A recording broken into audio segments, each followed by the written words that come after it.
days we're wild and free. From the deck we'll see it all, laughing loud, having a ball.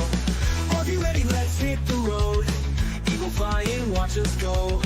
Mountain peaks to valleys deep, every turn a promise we keep. PK Adventure travels in our hearts. Every journey a brand new start. Laughs and smiles on every side. Till the fun come for the ride. Island hopping, here we come. Sunny skies and beating drums. Finding treasures new and old, and with stories yet untold.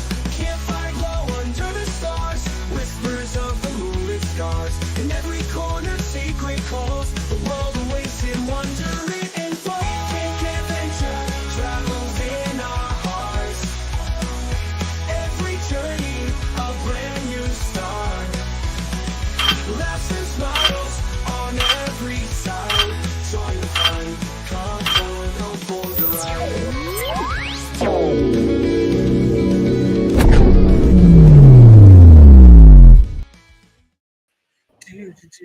I don't know.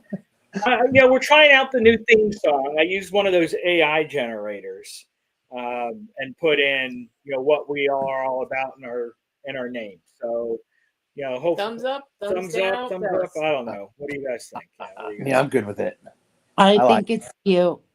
It's a bop. It's boy band. Right. But anyway, welcome everyone. Hello there. Hello. Hi. Been another Right. week. Today, I'm wearing my cruising hat again. Some of the things as we get started. Number one, take a look at our poll out there. We've got a vote going on for 4 possible names. All right, Parka. 4 possible names for the Thanksgiving cruise. Yes, Christine is sporting her parka for the Norway cruise. She's breaking It's in. I'm breaking in my new jacket for the Norway cruise. Hey, you got to do that. You got to do that. Exactly. I love it. I don't ever want to take it off. Yeah. We'll see what you say come 4th of July.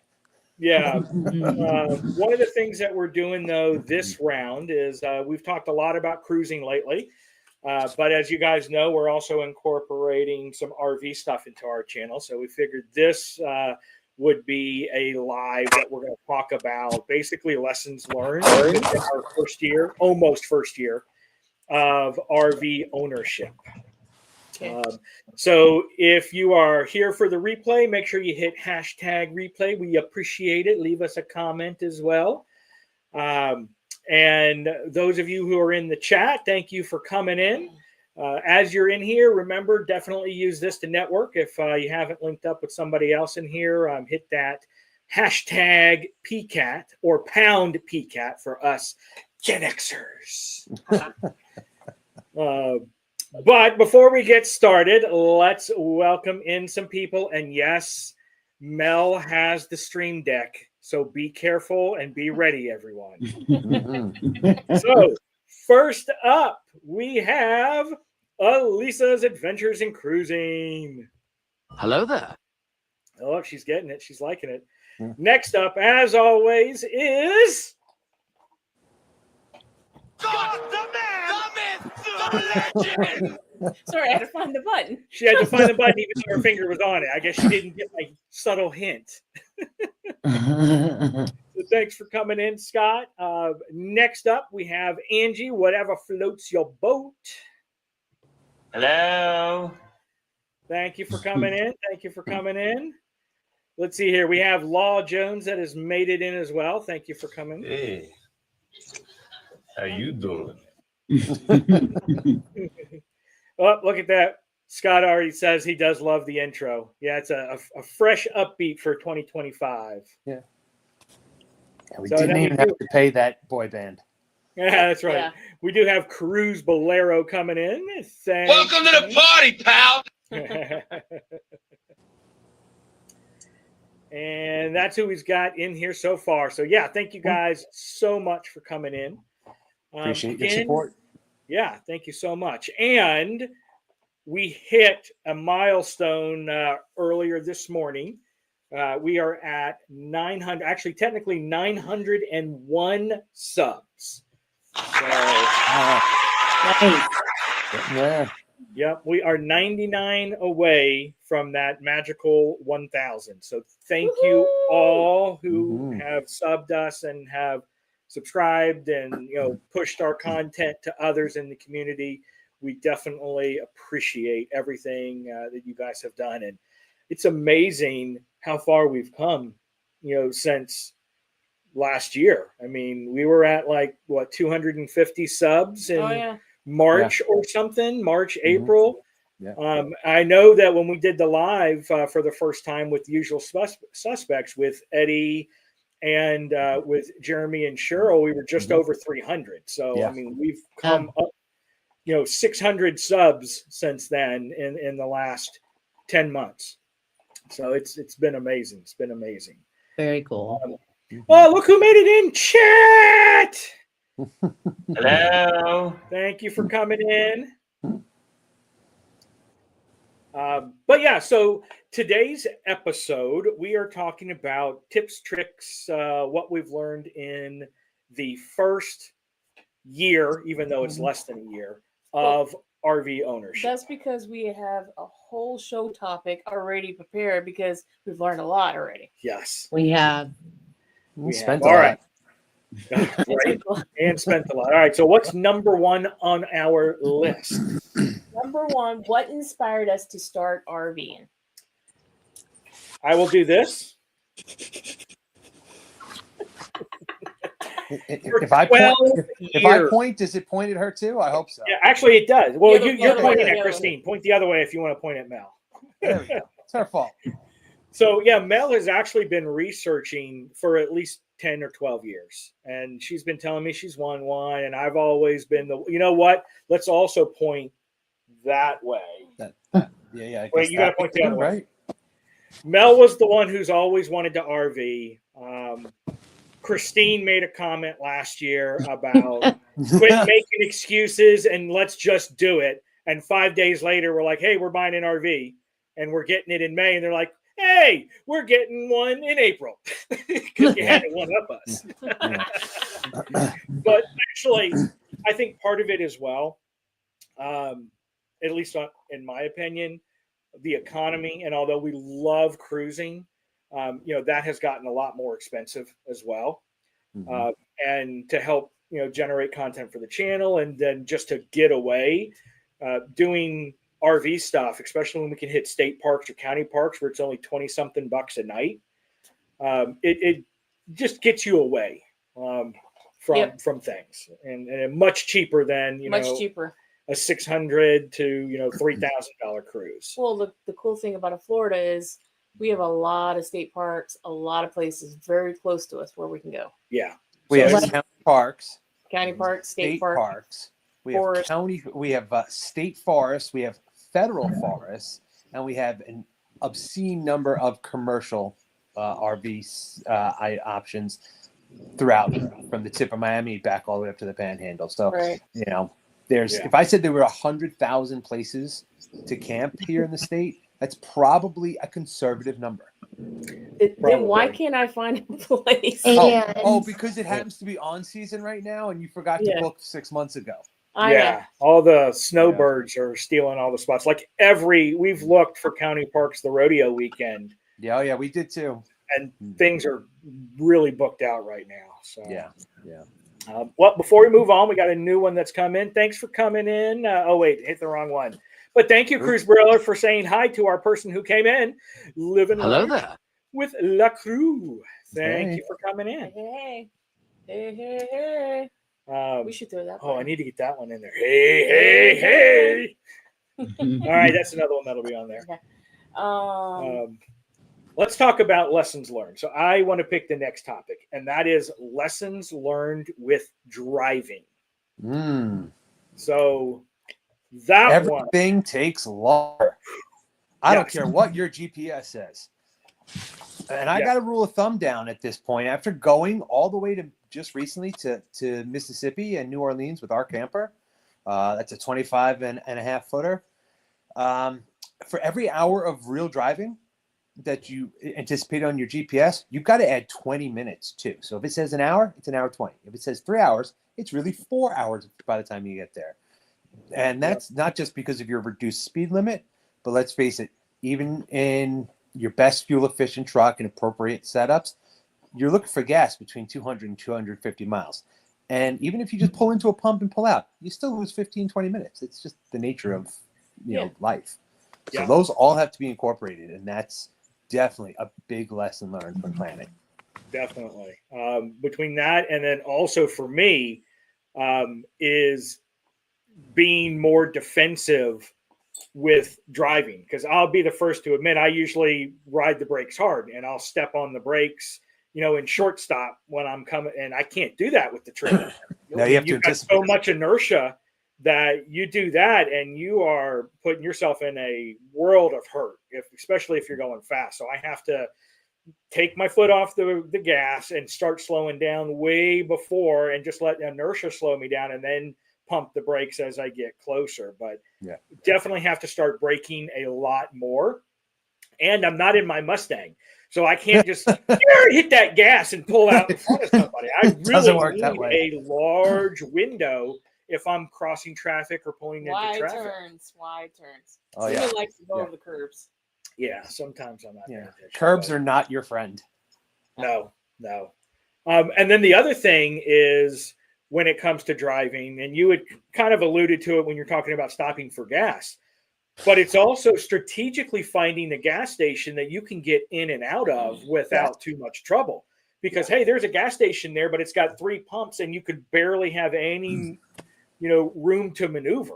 Yeah. So trying to find, a and Wawa. Google Maps helps. Yeah, Google Maps. But like a Wawa is usually big enough for most places. Flying J's, Pilots, those are normally good ones. Racetracks are really good too. Racetracks are good. Loves. Some of the bigger Loves is another great one for trucks, RVs. So it's trying to find that. But if you're on the back roads going somewhere, which we try to do on a regular basis to avoid highways, you can't stop at the Stop and Go or the 7-Eleven or the Circle K, even in many places that only have a couple of pumps. You got to really start looking ahead of time and planning out where you're going to stop.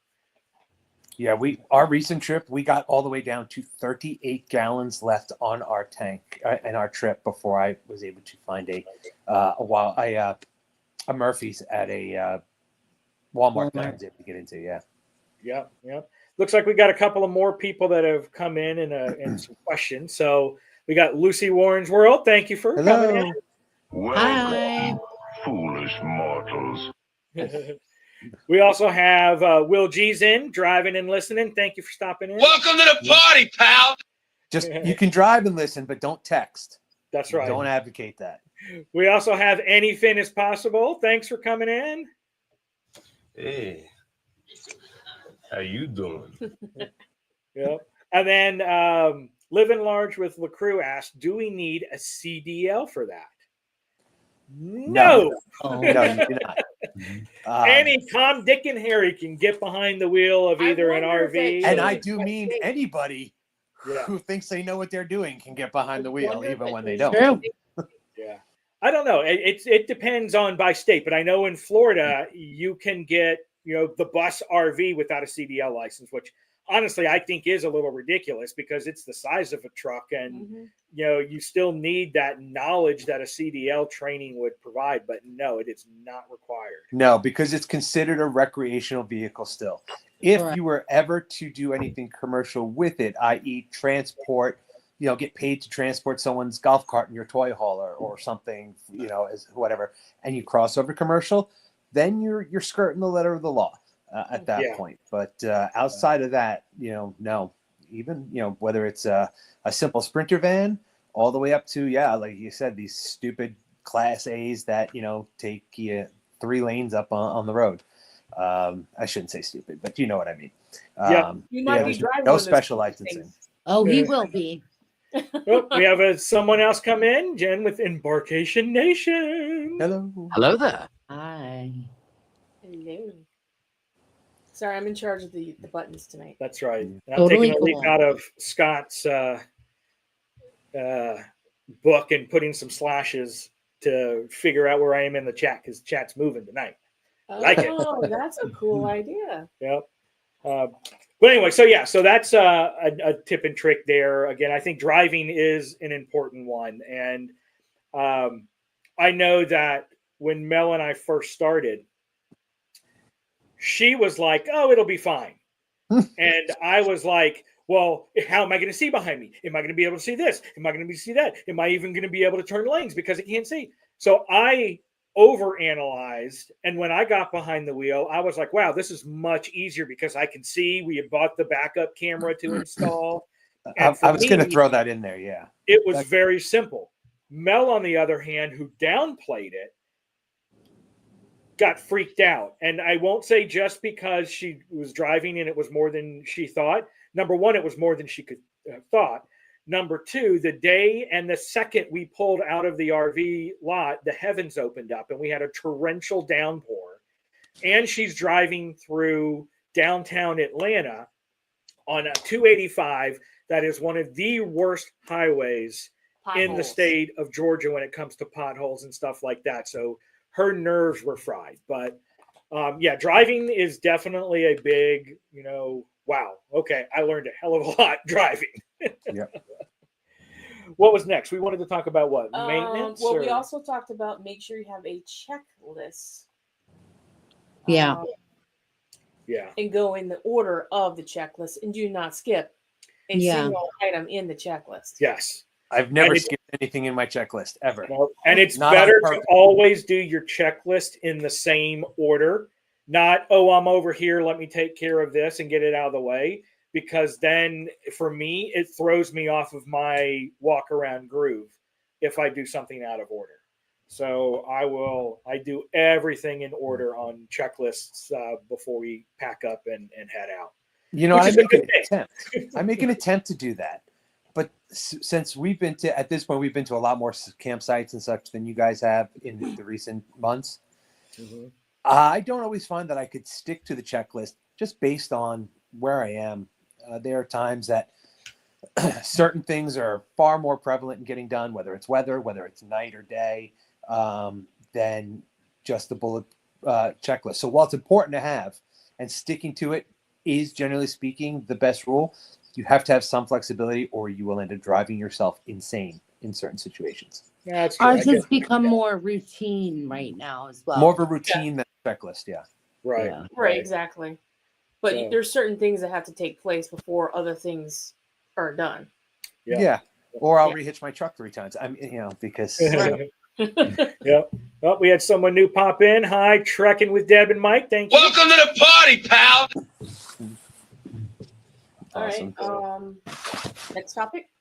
Maintenance there. And it's interesting because when you get an RV, you have an orientation where you have a designated maintenance person who basically walks you around and acclimates you to your rig. But we have seen that they don't always tell you the same information when you do your walk around. And there are enough different RVs that they're not always 100% right. Yes. I know one of the big things, if I recall, CJ, is when I talked about changing our anode rod, which is Correct. It goes in where the hot water is, and it's a decomposing rod that offsets the calcium buildup. Yeah, it absorbs it basically. Yeah, basically absorbs it, and it keeps everything from corroding in your pipes and in your hot water tank on there. His guy didn't even mention that was something that you should be replacing. Not a every word. 6 months to every year. As part-timers, weekend warriors, we could get away with it every year. But if you're full-timers, then usually every 6 months. Otherwise, you run or the even risk. less. If you've got high usage. If you got a family of 4 that's and you're living in your RV, you're going to blow through that much quicker than a couple. Yep. And YouTube is your best friend Yes. to figure stuff out. Mm-hmm. Yep. I also would like to point out in the world of maintenance, they say, well, do it every 3 months or do it every 6 months. Really, you need to check it every time. Because if someone would have listened to me and we were checking every time, Wait. we wouldn't have a new camper right now.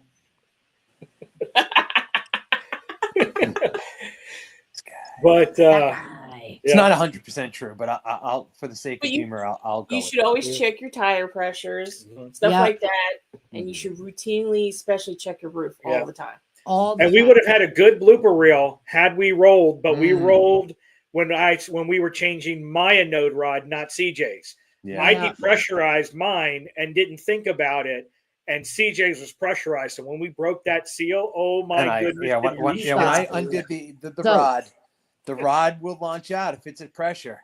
Yes. The old camper was at how do we say it? Crotch height.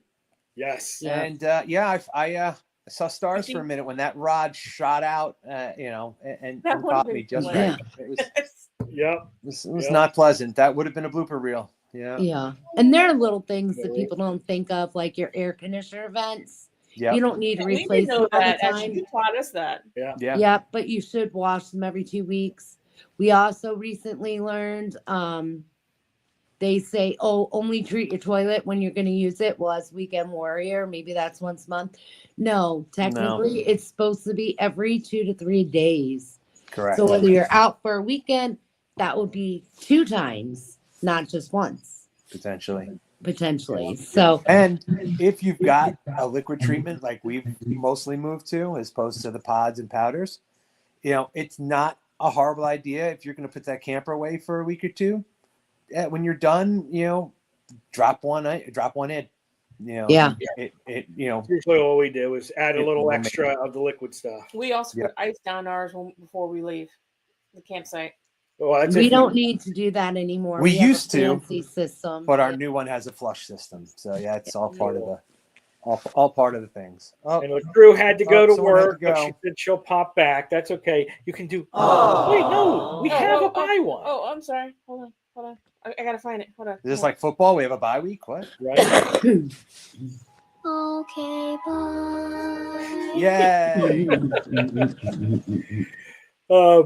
Now, what do we do to prevent theft? That's a good question. So, Theft checking of with what? Devin. is even a more in-depth topic. Yeah. RV in general, we have an air tag that we have hidden in there. So at least we'll be there you able go. to find it. Right. We can track it if it moves. Yep. Also, since we have a travel trailer, what we have is a hitch lock that will go in there. So, Which is and I think easily you you guys can do cut it. as well. I mean, technically, it could be easily cut. We have but we We close have a it little up. different system on our hitch at this point, but yeah, we have a locking mechanism to prevent somebody from hitching up to it as far as taking the whole unit.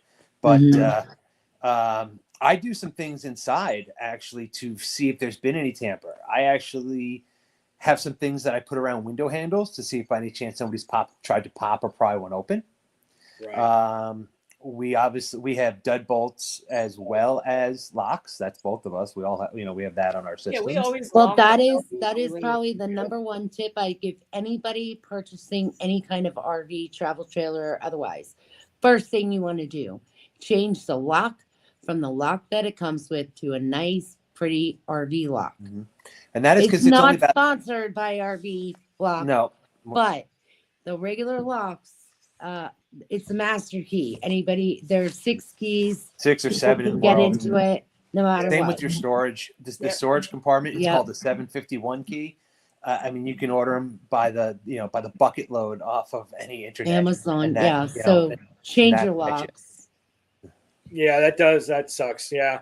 Wow. Unfortunately, it is definitely a problem out there. Nothing's going to be foolproof. So, Yeah. using So- that and to Now, boot- our you know, storage boot's a good happens idea. to be on a private property as opposed to a commercial lot, although it's not our Right. own private property. So it Yeah. is monitored by somebody who's there a large majority of the time. And that private individual is also actually in the process of installing additional fencing for the property and stuff. Yeah. Specifically, they contacted us because we have the largest rig on their location to make sure that their fencing and stuff was going to work for our rig and our setup. So I'm not as concerned there as if I left it in a commercial lot, or just something like that. But it does happen. It definitely can.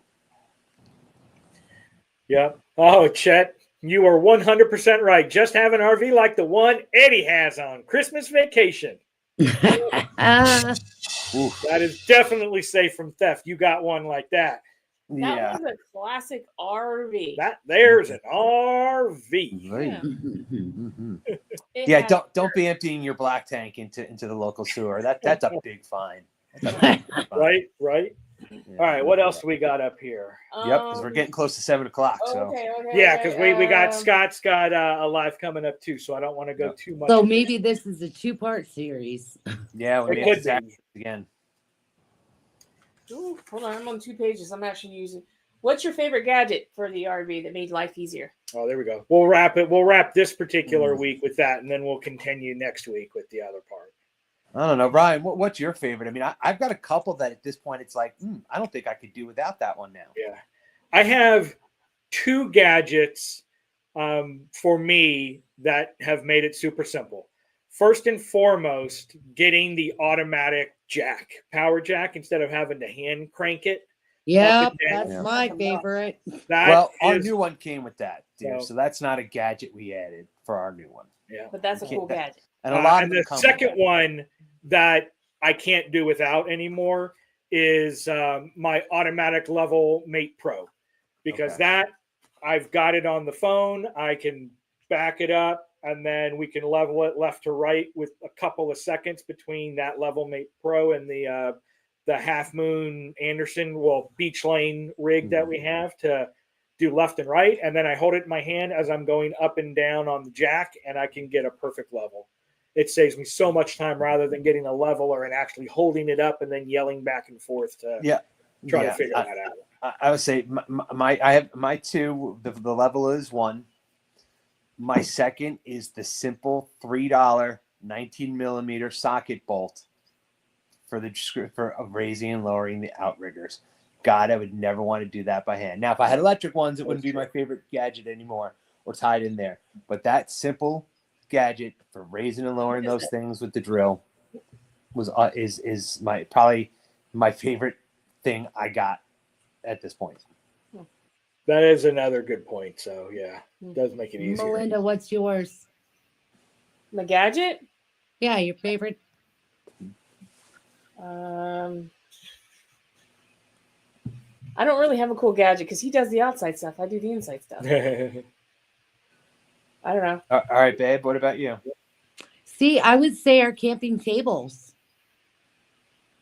Oh, the tables are cool. Yeah, because they can move around. Oh, and stuff. the They're collapsible, round, they the foldable fold ones? up into a little bag. They're Okay, collapsible. I do have a gadget that makes but they're life easier. very sturdy, and we could take them anywhere. My zero gravity chair. That's my favorite gadget. Yeah, see, I don't know if that. We'll let That's you a have gadget. It makes my life so much easier. Okay, we'll go with it it. makes We'll go with camping enjoyable and easier for her. Yeah, exactly. Yeah, I can take easy naps. So, welcome in, Casper Northerner. Thanks for coming. Hello. And My we also other, have, my Gabby Critique. Sorry, just got a few people sneaking in here right before Hello we there. close it up here. hey, Hey. my other favorite gadget, the air fryer. It Yeah, makes dinner so easy. Especially when you don't have an oven. Yeah, Yes. yeah, Yes. I mean, you can microwave a lot of things, but the air Oh, fryer yeah. does expand the repertoire. it Yeah. does. So, but Yeah, you're right. well, We'll probably have to hit some of this next week, so we don't run too far into Scott's show. Yeah. Right. Yeah. Okay. And I have to close out the poll and all that too. So, yeah, I think this is a good stopping point. We'll have part 2 next week. So, if you guys want to hear some more tips and tricks, I know we've got Like Plenty of things our on the process list. of choosing an RV, what we think is rewarding with RVs. stuff Write like down your questions so Yeah. you can ask them for us next week, since we're going to Yeah. continue this Yeah. topic. Yeah, or hit our email and email them to us so we can have them Get them in fresh. advance. Chat. Yeah. PKChat@gmail.com. All right. All right, I'm going to go ahead and end the poll here. Let's see what they say that we should Call that name Thanksgiving cruise. Thanksgiving cruise. our Thanksgiving cruise. I forgot to vote. Oh well. So we have the Gravy Boat Getaway comes in with a whopping 73%. And then Gobble and Go cruise at 20, the Pilgrim Party cruise at 6, and no one liked the mashed potatoes and mermaids. I like the mashed potato mermaid one. Yep. Oh, All right, I everyone. guess that's the answer. Yeah. So we are going to go ahead and pull this one to a close. Like we said, come back next week for part 2. We'll finish up our tips and tricks and what we learned in our first year of RVing. Bye-bye. And we've got Scott coming up next. So I've got everything set up to automatically redirect. So if you guys want to hang tight, and then we'll catch you over with Scott and Wormstrong Adventures. I think he's tonight with their live show. So again, thank you guys so much, and we'll see you next time on Scenic The route. scenic route. I thought we were going to get a button for that. Oh.